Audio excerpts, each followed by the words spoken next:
अस्सलाम वालेकुम। इस वीडियो में हम देखेंगे कि पीपीएससी के हवाले से जो इम्यूनोलॉजी के इम्पोर्टेंट एमसीक्यूज़ हैं वो कौन से हैं। तो फर्स्ट ऑफ ऑल हम स्टार्ट करेंगे कि branch of biology which involves the study of immune system in all organisms. तो इस ब्रांच को जो है वो इम्यूनोलॉजी कहा जाता है कि जिसमें हम इम्यून सिस्टम को स्टडी करते हैं। Which of following immunity is obtain during life time. तो यहाँ पे एक जवाब है कि लाइफ टाइम मीन जिंदगी के दौरान कौन सी इम्यूनिटी जो है वो हासिल की जाती है। अगर आप दो तरह की इम्यूनिटी होती है। एक होती है कि इनबॉर्न, जिसको इननेट इम्यूनिटी बोला जाता है, जो कि पैदाइश के टाइम ही मौजूद होती है, लेकिन लाइफ टाइम में हम एक्सपोजर टू द एंटीजन जो इम्यूनिटी हासिल करते हैं, उस इम्यूनिटी को जो है वो एक्वायर्ड इम्यूनिटी बोला जाता है। अब जो इननेट इम्यूनिटी होती है वो नॉन स्पेसिफिक होती है, ये आपने याद रखना है। मीन कि वो कोई सिलेक्टिव या स्पेसिफिक एक्ट नहीं करेगी, अनडिफरेंशिएटेडली वो जो है वो माइक्रोब्स के साथ इंटरेक्ट करेगी। लेकिन ये जो एक्वायर्ड इम्यूनिटी है ये स्पेसिफिक होगी और ये मेमोरी बेस्ड इम्यूनिटी जनरेट करेगी। How many types of antibodies are there? Antibodies की जो है वो 5 डिफरेंट टाइप्स हैं, जिनको आगे जाके हमने दोबारा भी देखना है, जिनमें IgM होता है, IgG होता है जिसको हम इम्यूनोग्लोबुलिन्स बोलते हैं, या IgA होता है, या IgE होता है। तो नेक्स्ट है कि which of involve is cell mediated immunity. दो तरह की इम्यूनिटी होती है, एक को कहते हैं हम ह्यूमोरल इम्यून रिस्पॉन्स या एंटीबॉडी बेस्ड इम्यून रिस्पॉन्स के, जिसमें जो है वो बी सेल्स या बी लिम्फोसाइट इन्वॉल्व होते हैं। और जो सेल मेडिएटेड है, मीन के सेल एज अ होल किसी जो है वो जरासीम के खिलाफ, पैथोजन के खिलाफ या कैंसर फैक्टर सेल के खिलाफ एक्शन ले रहा है, तो वो टी सेल्स होते हैं। Which of following protect our body against disease causing pathogens. तो इसका जवाब है कि इम्यून सिस्टम जो है वो हमारी बॉडी को प्रोटेक्ट करता है पैथोजेंस के against. Which of following statement is true about the IgM of human. पहला कि IgM is produced by high affinity plasma cells, एक ये सवाल है। दूसरा है कि IgM is primarily restricted in the circulation, एक ये है। तो IgM can protect the mucosal surface, ये IgM can cross placental barrier. तो प्लेसेंटल बैरियर जो है वो ये क्रॉस नहीं कर सकती, म्यूकोसल में ये इन्वॉल्व नहीं है, और हाई एफिनिटी प्लाज्मा सेल्स इसको प्रोड्यूस नहीं करते। तो IgM जो है ये सबसे बड़ी एंटीबॉडी है, पेंटामेरिक फॉर्म में होती है, ये प्लेसेंटल बैरियर बिल्कुल भी क्रॉस नहीं कर सकती, और ये सिर्फ सर्कुलेशंस में ही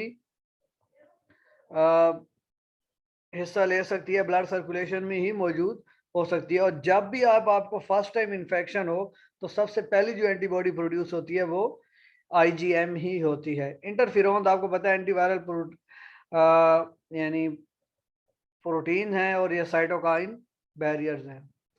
विच of following sales of the immune system do not perform phagocytosis. कि फैगोसाइटोसिस जो है वो कौन से सेल्स परफॉर्म नहीं करते। इसका जवाब है बेसोफिल्स जो है वो फैगोसाइटोसिस परफॉर्म नहीं करते। Monocytes differentiate into which kind of phagocytic cell. Monocytes जो है आपको पता है कि दो टाइप्स होती हैं ए ग्रेन्युलोसाइट की, मोनोसाइट्स और लिम्फोसाइट्स। तो मोनोसाइट जो डिफरेंशिएट हो जाते हैं माइक्रोफेजेस में, जो फैगोसाइटोसिस का काम करते हैं लिविंग ऑर्गेनिज्म में। नेक्स्ट है हमारे पास कि naturally acquired immunity would be most likely acquired through which of the following process. अब ये कह रहा है कि नेचुरली मीन नेचर के थ्रू हासिल हुई है, कुदरती तौर पे एक्वायर्ड है, मीन हासिल शुदा है एक्टिव इम्यूनिटी।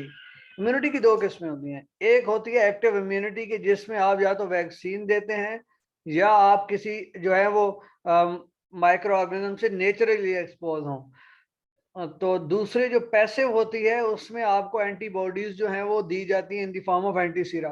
तो यहाँ पे ये आंसर के infection with disease Kasing micro organism, कि आपको कोई लेट्स से कि कोरोना वायरस हुआ है और आप खुद ही रिकवर हो गए हो, या आपको पोलियो हुआ है और आप पोलियो से रिकवर हो गए हो, तो आपके अंदर जो नेचुरली जो इम्यूनिटी डेवलप होगी वो नेचुरली एक्वायर्ड एक्टिव इम्यूनिटी होगी।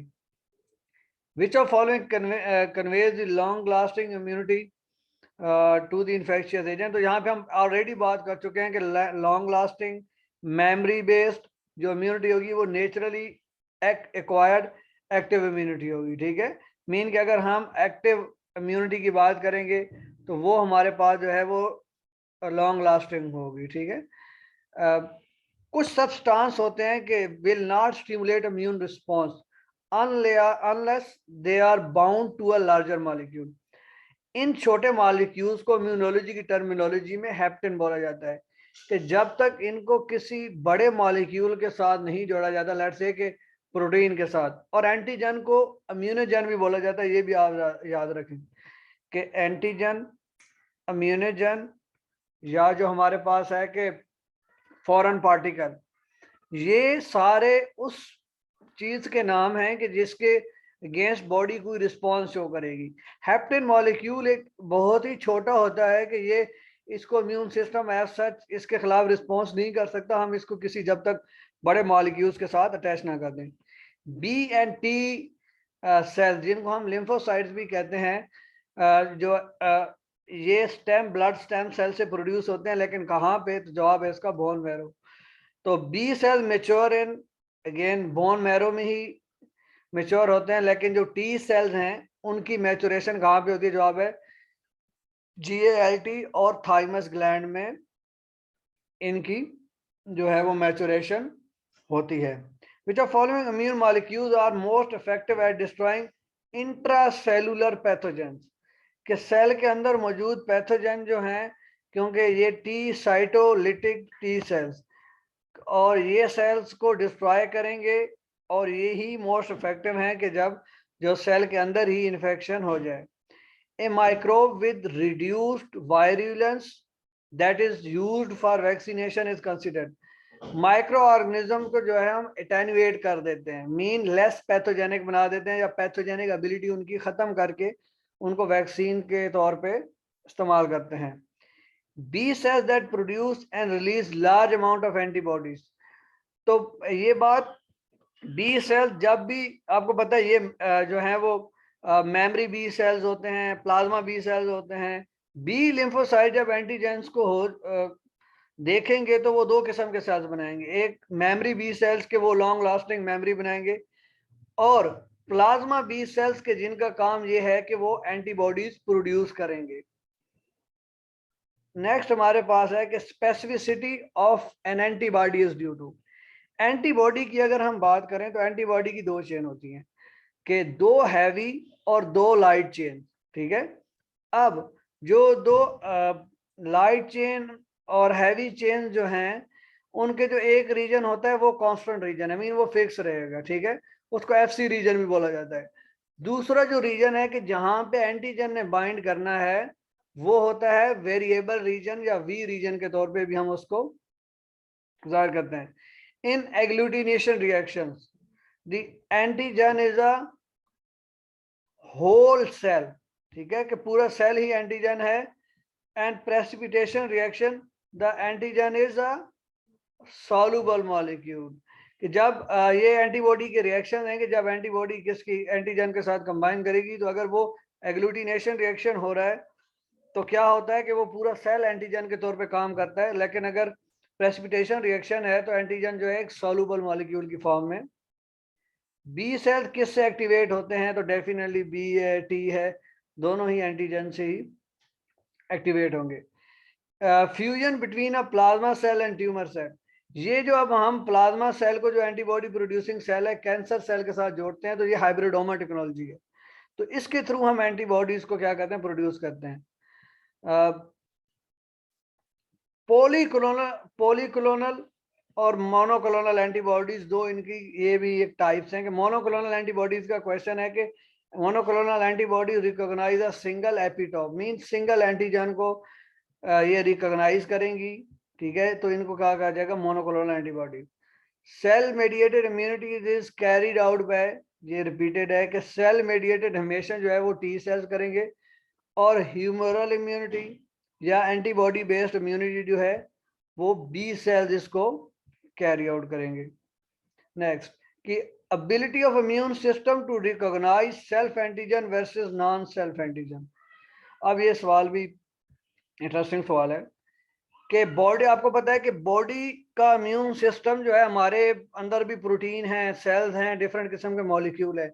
हमारा इम्यून कभी सिस्टम कभी भी हमारे खिलाफ नहीं जाता। अगर ऐसी सिचुएशन बोली जाए तो उसको ऑटो इम्यून डिसऑर्डर कहा जाता है, कि हमारा इम्यून सिस्टम जो है हमारे अपने ही बॉडी के सेल्स पे या पार्ट्स पे, ऑर्गन्स पे अटैक करना शुरू हो गया। तो क्यों नहीं रिकॉग्नाइज करता, अपने एंटीजन को सेल्फ एंटीजन मानता है और दूसरों को नॉन सेल्फ। तो इसका ये होती है टॉलरेंस। ये मैचुरेशन में इनको सिखाया जाता है इम्यून सेल्स को, कि आपने अपने सेल्स की ये पहचान है, जो फॉरेन पार्टिकल है आपने उनकी पहचान इस तरह से करनी है। अगेन के ह्यूमन जो है एंटीबॉडीज की कितनी आइसोटाइप्स हैं, कितनी टाइप्स हैं, तो जवाब है 5। कौन कौन सी एंटीबॉडीज हैं? एक है IgD, IgG, IgA, IgE isotype of antibodies. तो पांचवी जो टाइप्स है वो है IgM। Dash is the largest antibody and it is the first antibody to appear in the response of initial exposure to a antigen। तो मैंने पहले भी ये डिस्कस किया कि जब भी आपको पहली दफा इन्फेक्शन होगा तो जो एंटीबॉडी प्रोड्यूस होगी वो IgM होगी। नेक्स्ट है कि dash is the only antibody class या antibody isotype that can significantly cross the placental barrier. तो IgG जो है, इम्यूनोग्लोबुलिन G जो है, वो क्रॉस करती है प्लेसेंटल बैरियर को। नेक्स्ट है कि जो एलर्जिक रिएक्शंस होते हैं, जैसा कि fever, asthma, hives, are linked to an antibody produced by the body called immunoglobulin E। IgE antibody का ताल्लुक एलर्जिक रिएक्शन से है। Function as a B cell antigen receptor, के एंटीजन को रिसीव करने वाले रिसेप्टर के तौर पे काम करती है, और बी सेल को मेच्योर करने में, मेंटेनेंस में, एक्टिवेशन में, और जीन की साइलेंसिंग और या एक्टिवेशन में इनका रोल है। तो ये IgD मीन बी सेल के ऊपर लगा हुआ रिसेप्टर असल में एक एंटीबॉडी है और उस एंटीबॉडी का नाम है IgD। तो कौन सी एंटीबॉडी जो है वो म्यूकोसल जो हमारी लेयर्स हैं उनमें जो है माइक्रोबियल इन्फेक्ट जो है वो इन्वेजन को रोकती है, और हमारा जो माइक्रो ऑर्गेनिज्म जिनके साथ हम जो है वो म्यूचुअल एसोसिएशन में रह रहे हैं, उनके उनके साथ हमारा जो है वो बैलेंस रखती है। तो ये म्यूकोसल बैरियर्स में जो एंटीबॉडी होती है वो एंटीबॉडी ए होती है। Dash is the most abundant antibody isotype in the blood plasma. Blood plasma की बात हो रही है कि ब्लड प्लाज्मा में भी आप म्यूकोसल बैरियर में बात करेंगे तो वहां पे जो है एंटीबॉडी जो है वो जो ए है, जो एलर्जिक रिएक्शन से रिलेटेड है, वो हो सकती है। ठीक है, तो सबसे ज्यादा जो है 70 to 75% जो हमारे प्लाज्मा में होती है वो IgG।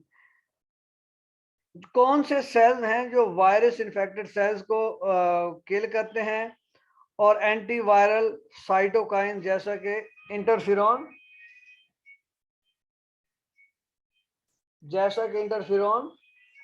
गैमा जो है प्रोड्यूस करते हैं। तो ये हैं अफेक्टर CD8 लिम्फोसाइट्स। ठीक है, CD का मतलब होता है क्लस्टर ऑफ डिफरेंशिएशन। तो ये CD8 लिम्फोसाइट जो हैं वो ये काम करते हैं कि वायरस वाले सेल को कहते हैं कि dash are the monocytes that have migrated from blood stream into tissue. बात याद रखनी है कि मोनोसाइट्स जब ब्लड में हैं तो मोनोसाइट हैं, जब वो ब्लड से निकल के टिश्यूज में चले गए तो उनको मोनोसाइट नहीं बल्कि मैक्रोफेजेस बोला जाता है। तो typically circulate through the blood for 1 to 3 days before migration into tissues. ये दोबारा मोनोसाइट का ही सवाल आया हुआ है कि मोनोसाइट जो है 1 से 3 दिन तक ब्लड में ही रहते हैं, उसके बाद वो टिश्यूज में माइग्रेट कर जाते हैं जहां पे उनको मैक्रोफेजेस या डेंड्रिटिक सेल्स कहा जाता है और डेंड्रिटिक सेल बन जाते हैं। कौन से सेल जो हैं वो एंटीजन प्रेजेंट करते हैं, तो वो डेंड्रिटिक सेल्स हैं। अब ये बात भी थोड़ी समझने वाली है।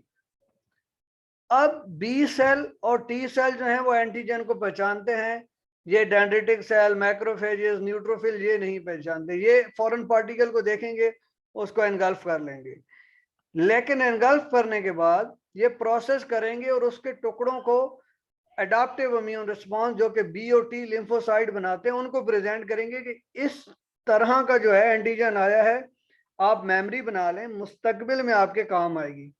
तो ये जो एंटीजन को पकड़ के शो कराते हैं, ये जो पुलिस है, ये डेंटेटिक सेल्स एक पुलिस है, चोर को पकड़ के दिखा रही होती है, तो ये एंटीजन को पकड़ के ऐसे दिखाएंगे कि नेक्स्ट जो है वो एंटीजन अगर आएगा तो ये उसको पकड़ के एडाप्टिव इम्यूनिटी के पास ले जाते हैं कि आप इसको पहचान रखो।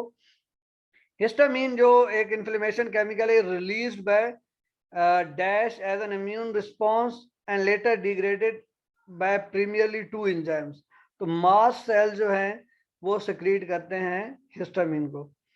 Heparin is a produced by basophil and mast cell. Heparin जो है वो बेसोफिल्स और मास्ट सेल जो हैं वो प्रोड्यूस करते हैं एंटीकोएगुलेंट एजेंट है। तो ये हमारे पास बेसिक कंसेप्ट हैं, बहुत बेसिक चीज़ें हैं कि जो हमें इम्यूनिटी के हवाले से पेपर देने से पहले याद होनी चाहिए कि कौन कौन सी डिफेंसिव लेयर है। लेट्स से कि सबसे पहली डिफेंसिव लेयर आपकी स्किन है, म्यूकोसल बैरियर है, फिर आपका जो है वो इनेट इम्यून रिस्पॉन्स आ जाएगा, ये जो बेसोफिल, न्यूट्रोफिल, यूसिनोफिल या मोनोसाइट्स आ जाएंगे। फिर थर्ड में आपका जो है थर्ड लाइन ऑफ डिफेंस जो है मेमोरी बेस्ड या अडाप्टिव इम्यून रिस्पॉन्स है, जिसमें बी और टी लिम्फोसाइट आ जाएंगे जो एक लॉन्ग लास्टिंग मेमोरी बनाएंगे आपकी बॉडी में। अल्लाह हाफिज।